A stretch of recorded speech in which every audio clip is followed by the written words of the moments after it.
Could you tell me a little bit about why you were first interested in making your home energy efficient?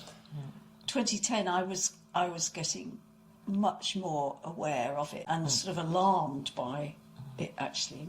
Joined the Green Party at that point. And I mean, we're definitely on the same page about it. We care about the planet, and we're gardeners, and we had an allotment. We're kind of basically caring about it. Maybe there's some gaps, but the 2015 light bulb moment about... I went to a conference. It was Scientists for Global Responsibility, and there was a speaker there from Imperial College, Professor Keith Barnum, who was talking about house heating and lighting and the use of solar. And that was where I first heard the thing that you don't need to have south-facing panels. He'd written this book called The Burning Answer, which you... I read from really cover to cover. Swiftly, and that was a big spur, actually, because wasn't it? In that he said you don't have to have east-west facing, you don't have to have south-facing panels in order to have an effective solar array on your house, and that did make a difference. And then we also read, the government are taking away the feed-in tariff. Yes, we've got to get in the next few months. We were really fortunate. He was a really good guy that we got just even one quote from, and he was really efficient, and they have functioned perfectly ever since. So I think we had a spot of luck there, because we've heard some really bad stories about some solar installers, but he was so nice, and everything went smoothly, and we got our feed-in tariff, and as we were saying, we made a difference. So that was 2015, just over 8 years, but they have more than paid for themselves, and now we look forward to just having another 12 years of a feed-in tariff and of functioning solar panels. But we had done, even before that, it's hard to remember your motivation, but I do remember energy efficient light bulbs was something I did put in quickly. Things like there were other measures like the reflective the back of your radiators, and just trying to make sure that the front door was sort of reasonably well insulated and draft proofed, partly because this house was so drafty. When I first moved in, the front windows were louvered windows that just you could hear it whistling through the draft, and everywhere was really drafty, and so it was about trying to make it more comfortable as well as definitely saving money and saving energy. Great. And so what specific changes did you make then? Now we've spoken about the measures, so could you just run me through some of the different retrofit measures that you've installed and actions that you've taken? Yes, so you got loft insulation early on, didn't you? I guess, window improvements, and a big thing obviously was the solar panels. Back door as well was very leaky. Well, actually, maybe we could run back again, because that was one of the things that we saw when Tristan from Selsey came, and they brought the camera to show where we were losing, and we could see the back door. There was these really patches of losing. That's right. So that became on our list of things to do, is to replace that back door. And there's another very leaky back door in the other room, and we had that replaced. But all of these were expensive, weren't they, to do, because we went for really good quality. But we definitely wanted to prioritise spending on the house to make it good, really. Because we haven't spent huge amounts on other things on the house. These cupboards are very old, and if we just have painted them. We haven't replaced them. We've spent our money on making sure that the windows and doors and the other things that we've done are. So the measures, so solar panels and insulating, not necessarily in this order, but insulating blinds. I guess the solar panels and the heat pump are the biggest. In terms of the carbon saving, isn't it? That's yes. And sort of a real not wanting to get off gas. But so, And wanting to get off gas, definitely. So if we talk about the things that we've done to get off gas, is like having a induction hob and solar panels and a heat pump, and so we've done that, and then the insulation measures. So I think we haven't mentioned on the inside the house, we have on the outward facing walls, like but inside the kitchen and the front room. If you touch it, you'll see that it's not there behind you. Yeah, it's insulating wallpaper. So it's nothing like what you would get with a proper internal insulation, but it really takes the edge off the cold, and it's also been really good for the damp and mould. And that's actually another thing to say. Condensation is the advice about making sure that you get that it's fit for measures. And we had to do quite a lot. We had to do some work, didn't we, around the damp. We had some damp and mould issues in here, and we had to get a new damp-proof course and had some work done on it. But that, combined with the wallpaper, has completely solved that problem. Definitely. And the other thing we've had done is the cork sole. Do you want to talk about that? Cork sole, which is divided cork that gets sprayed onto the outside of your house, gives you 6 millimetres of insulation in different colours, and that's also helped insulate these sort of thin walls that are on this kitchen here. And the other thing with it is that it's not only good for keeping the heat in, it's also good for keeping the heat out when it's really too hot. And we've noticed that. That's true. Last summer when it was... And we've taken other measures which aren't exactly what you call retrofit, but they are to do with trying to minimise our carbon. The carbon that's used in the materials in the house is like putting a cork floor down here, using bamboo top here, and so we've researched around what are some of the best things to use to minimise the carbon in terms of the materials that are being used. Yep. And was there anyone else involved in your decision making when you were deciding things like the cork sole, the solar panels, the heat pump? Yes, I was just thinking about that.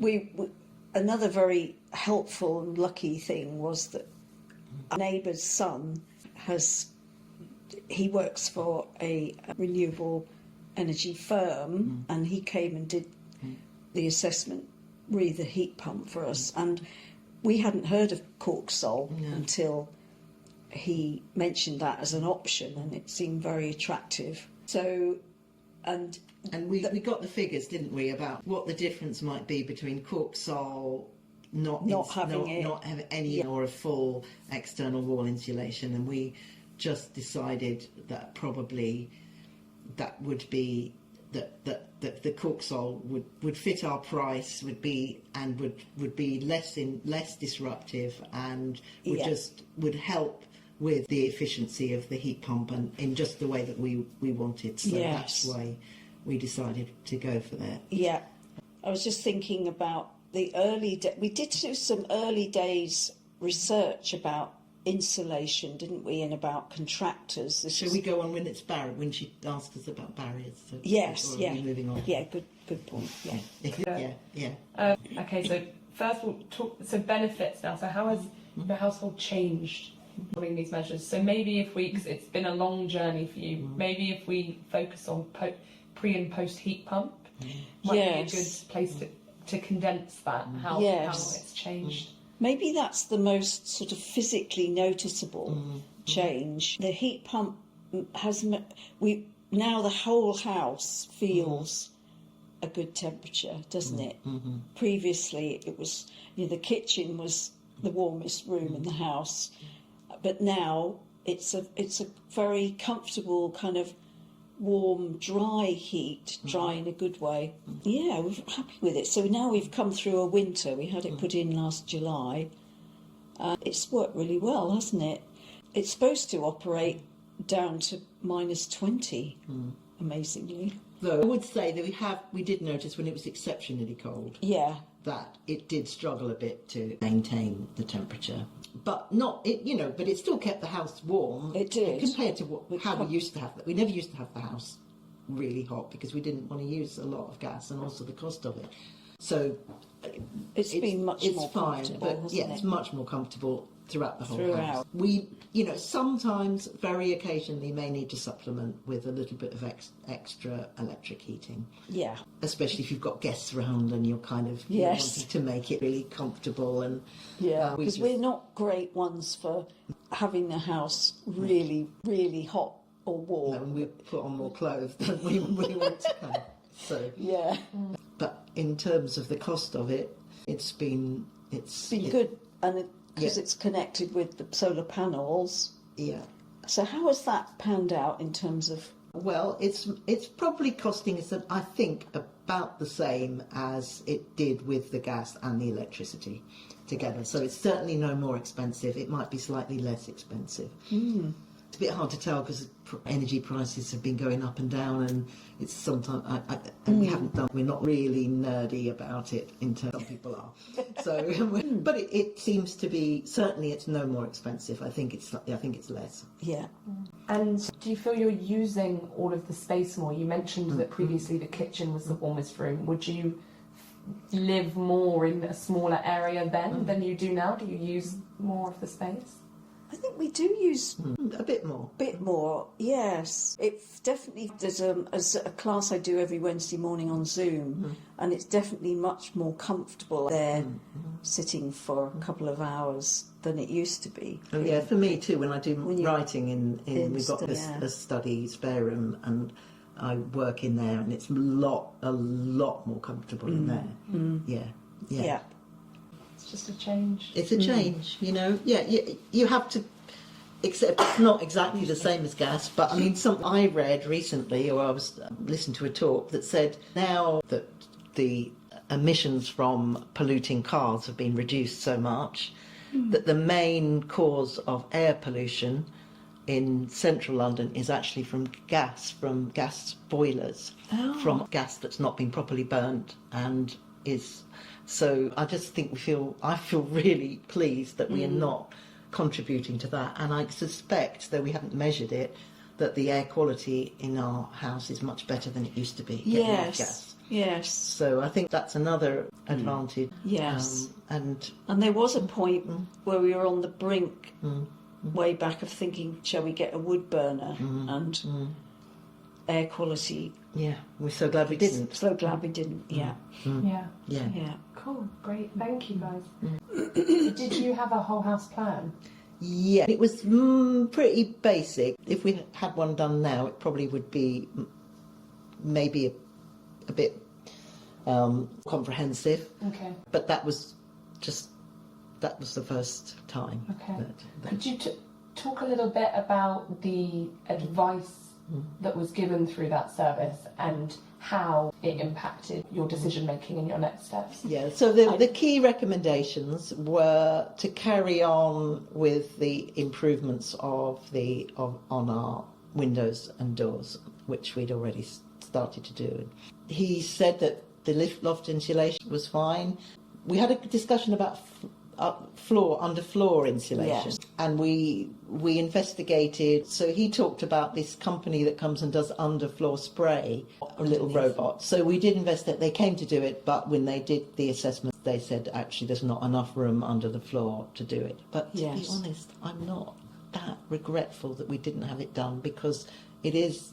I'm not sure about the substance. I think it might be not very nice and good for your health, and I think it's also fossil fuel based. So we didn't get that done, and we haven't done any more underfloor insulation, which is something that we were thinking of. Though now the advice is that maybe it's not so important as other things. So we may still do that if we want to take the floor up. We want to kind of change the flooring in the bottom of the house. We might still think about that, but I would want to use a natural material rather than a spray. So that was that. Talked about if we wanted to get internal or external wall insulation, that would be good. Yes, it was in the wake of that we got that wallpaper, insulating wallpaper, wasn't it? Yeah. So we did that, and just general advice about draft proofing, and there was a few little other things we got done as a result of that, of the plan. So Yeah, those doors. and we talked about heat pump, didn't we, then? But back then he was like, yeah, maybe you could. He wasn't very enthusiastic. And then we did try and get more advice for a heat. And Did you, just on that note, did you benefit, did you use the boiler upgrade scheme? For the heat, in the heat pump? Yeah, we did. Yeah. We got Yeah. £5,000 taken off. we did it like days before they went it up. They put it up to £7,500. Okay, I was about to say I thought it Yes, was...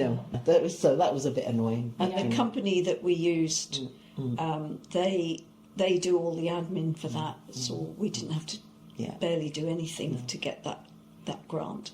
Okay. It still was expensive, but we think, well, I'm pretty sure we will save that money. It's definitely something we wanted to do. Another very helpful and lucky thing was that our neighbour's son he works for a renewable energy firm, and he came and did the assessment, re the heat pump for us, and we hadn't heard of cork sole until he mentioned that as an option, and it seemed very attractive. So, and we got the figures, didn't we, about what the difference might be between cork sole, not having any or a full external wall insulation, and we just decided that probably that would be that the cork sole would fit our price, would be less disruptive, and would help with the efficiency of the heat pump, and in just the way that we wanted. So that's why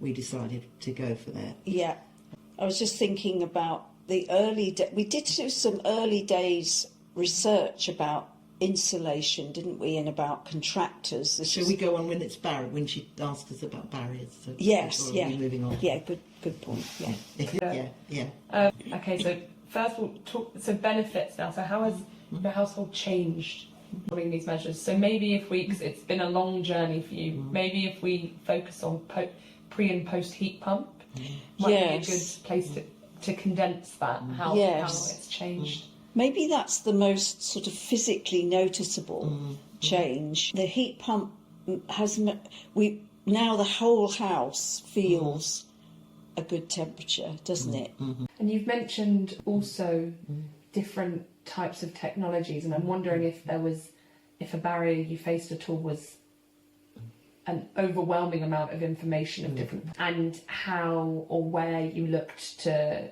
make those decisions or inform yourselves about those things. There's, I guess, interacting with the panels, there's just a bit of the solar panels, there's just a bit of meter reading to be done, isn't there? Which That's relatively simple. easy. Do you mean things like how we operated the heat pump in relation to the thermostat? So not so much specifically. For example, with retrofit in general, one of the big barriers when we talk to people is, I didn't know where to start, I didn't know what to do, I didn't know what a heat pump was, I didn't know which type of insulation worked. So if you guys experienced if that was a barrier for you, there being a complicated amount of information and how you kind of distilled that information to get what you needed from it. Yeah, we sought out information. Yeah, Celsey, I think major being involved with Celsey, help. so, and I've talked to people at Celsey, and I guess gradually you really just absorb that information. I also quite enjoyed doing some of that research of finding out about different products and thinking about carbon reduction, and I think that's something that I've really, really studied, and we both have, but I think I've particularly studied over the last 10 years, is read all of the reports and kind of... So I guess it's not so much about, well, which individual product would you choose, but I understood how the basics of how a heat pump worked. I'd read the research around heat pumps. I knew that there were a lot of myths about them that were just not true. I knew there were a lot of myths about solar panels as well, and our direct experience contradicted all those myths that, oh, you can't get enough electricity in cloudy times, or you have to have this, or you have to have that, or it's not worth it. We knew that that wasn't the case because we'd had direct experience of that. So Yes. I think in terms of the actual choosing which product we got for the heat, we just trusted our neighbour. Yes. So we'd known him since he was a little boy, and we knew what his education. We knew every single step of his education, so we knew he was properly qualified. And so we just took his advice around that, and we just used the product that they used. So actually, we didn't do a whole lot of research about that. We just let's go with what he recommends. Yes. So Yeah. Often that kind of peer-to-peer knowledge sharing is what facilitates that, which is why things like the retrofit parties and the community building around this project Yes. are so important, because trusting a neighbour, trusting a friend. Exactly. And a friend of ours, her neighbour, we went round to their house to have a look at their heat pump, didn't we? We thought their house was incredibly warm, and it sort of helped us in making our decision about where to site the pump. Should we put it way back at the back of the garden like this? Our friend's neighbour did.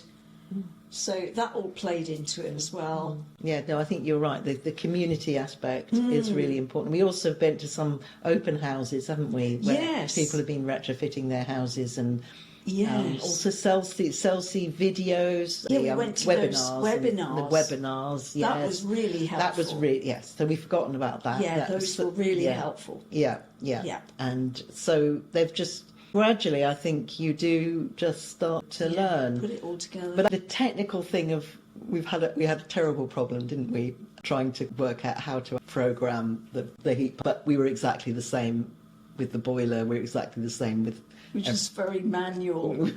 So we're not good at that. But we've made it work, haven't we? We have, and it's preferable to me, and I think to us, that you've got a direct relationship with it. You're pressing something as opposed to trusting to wireless completely. Obviously, a lot of it operates by that, but that you can say, let's set it at this temperature, and I think we're quite nerdy scientifically, but we're not really nerdy at all when you get down to the nitty-gritty technical technology aspects of it. So we'd have needed help with that. Okay, great. And then just quickly, thinking back, you've spoken about it a bit, but thinking back to before you started along this journey, so before the loft installation, before your journey into energy efficiency, could you describe how your knowledge around energy efficient homes has changed, just in a really... Wow, it's quite a big swathe of time, isn't it? I just think it happens slowly, so you don't notice it happening. But I think I've learnt so much along the way in terms of how the role of homes in carbon emissions and the problem of global heating, and how what we do in our homes is so important. I think understanding so many aspects of the energy efficiency. I think one thing really struck me when I was part of the Future Fit Homes group, and I did the carbon literacy qualification, and looking at the picture of the home. Chelsea's got that cloth thing that you can pull out, how much you lose from your roof, how much from the floor, how much from the walls. And that really stuck with me as a metric to be thinking about. What's the most important thing to be thinking about when you're thinking about energy efficiency? And I think also big picture, the growing sense of urgency about climate crisis over that decade, and us wanting to be part of the solution, basically. Yeah. You know, on a big scale. Yeah, in all aspects of our life, including transport, diet, food, our home, the materials we use, clothes, and not mending our clothes. There's so many things, isn't it? So it's not just about energy efficiency, it's about our whole life, really. Yes. It's a holistic approach. Yes, exactly. Great. And finally, could you just quickly give an overview of the specific advice or support that Shelagh and Future Fit Homes have provided to you guys? So we talked about Tristan coming to do the Yeah. retrofit assessment report and doing a whole house plan, a very basic whole house plan. It was a real milestone. Yes. I think is always something to go back to, isn't it, and to refer back to. And then we were talking as well about the webinars that Yes. that would Yeah. they were three. That was weren't they? pre-lockdown, Yeah. autumn of Yeah. 2019, I think. so. Yeah. Yes. It gave us... It's very encouraging when you hear there's local people who are doing brilliant things, local architects, who you feel part of a bigger thing. I also, in the first year of lockdown, I did a 2-day course with the Centre for Alternative Technology about Zero Carbon Britain. I was totally lit up by that course. It was so inspiring, and it felt possible to make a difference. It felt real and possible. Particularly insightful was a woman called Sonia Bedford, who has been inspirational and instrumental in helping her parish go to net zero. And it just, well, I was very inspired by that, and that helped push us in the right direction.